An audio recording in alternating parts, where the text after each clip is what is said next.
Today we're gonna take a look at my old thermostat. This is the one that was sitting in my Jeep Wrangler YJ before my mechanic switched it to a new one which opens at 160 Fahrenheit. Now this is an unfortunate change. It's told in the end that it wasn't the problem of the thermostat, so I'm gonna go and place back this one, the old one, which is actually working, and it opens at 180 185, which is the correct temperature. But when it looks like this, you don't want to put it back, so we're going to clean this one today and check its function and then place it back into the car. It's a cheap little piece and it's only about 10 bucks, so why would you clean something like this? Well, because it's not faulty. It's all mechanical and it should work perfect anyway. So the question now becomes, how do you clean a thermostat? Well, all these pieces here, there's some glue to it maybe, but the grayish or the brownish, red brownish stuff is oxides from the water, and you dissolve oxides with acids. So we're going to use a weak acid. And we're going to use the classical Swedish Perstorp Etika.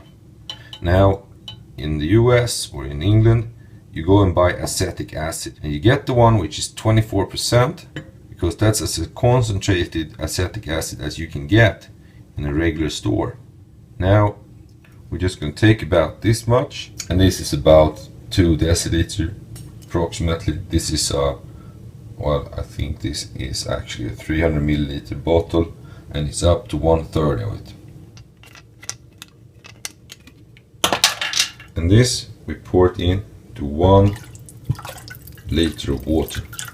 Very simple. And in goes the thermostat.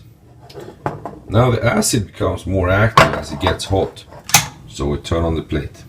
You see now it's starting to boil, and it's already starting to appear more shiny. You can also see there on the left side of it that some pieces fell out. That's some rubbish that maybe have been stuck in it. I don't know if it's apparent in the video that the water's turned murky. Yes, and it's opening. You see that on the plunger? The plunger is coming out. It's sticking up. It's moving out. It's the thing on the top there. And now it's boiling. So that's close where it should open. And it's opening perfectly. I've turned it around now. You see? I'm gonna lift it. And you see? Now, here you see it's fully open. It's a very, very simple way to check if your thermostat is working and doing it this way. And now we do it while we're cleaning it at the same time. So since this might be a little bit difficult to see when it's all boiling, I'm gonna just move it over to the other plate. And there you see, it's all open now. It's not cleaned yet, and these oxides that are sitting around there, they might be a bit tricky to get off sometimes. So in worst case, I'm going to use a toothbrush, an old toothbrush, get it off. But with time, it all dissolves. That's a matter of fact. And now, when it's standing here on the plate, on the side, cooling down, we will see how it will gradually close as the water gets colder. It's already closing now.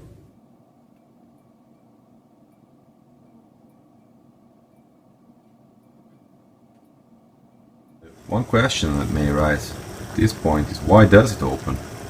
Well, it's because the thermostat has a small container with wax inside it, and when that wax melts, it expands. And when it expands in the chamber where it's located, it pushes against the coil that you could see on the reverse side of the piston or the thermostat. And when it cools down, well, the wax hardens, takes less space, shrinks, and it pushes less against the coil that you can see on the other side. And depending on the nature of the wax, and you get thermostats opening at different temperatures. So this one should open at, well, it's the original one, so it should open at somewhere in 180 Fahrenheit to 190 Fahrenheit, and that's about, well, boiling temperature of water.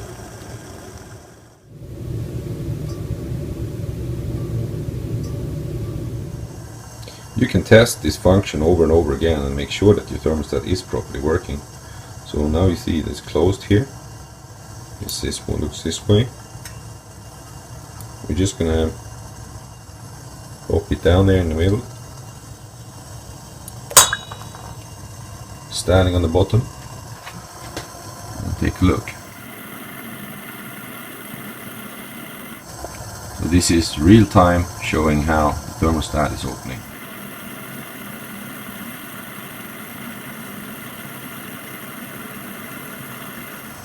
Don't know if it matters, but well, this is a stat thermostat from the United States. I guess somewhere there it's fully open. The last thing we do now that we have cleaned it up and we've checked that it's fully working, is that we boil it in just regular tap water, clean water, and then we check it one last time that it's functioning. And this way we will neutralize all the acids, and since we're only using a weak acid, it should not harm the components at all. And this will be fully functional and working in the future when I'm mounted back in my car. Having said that, thanks for listening, guys, and see you soon.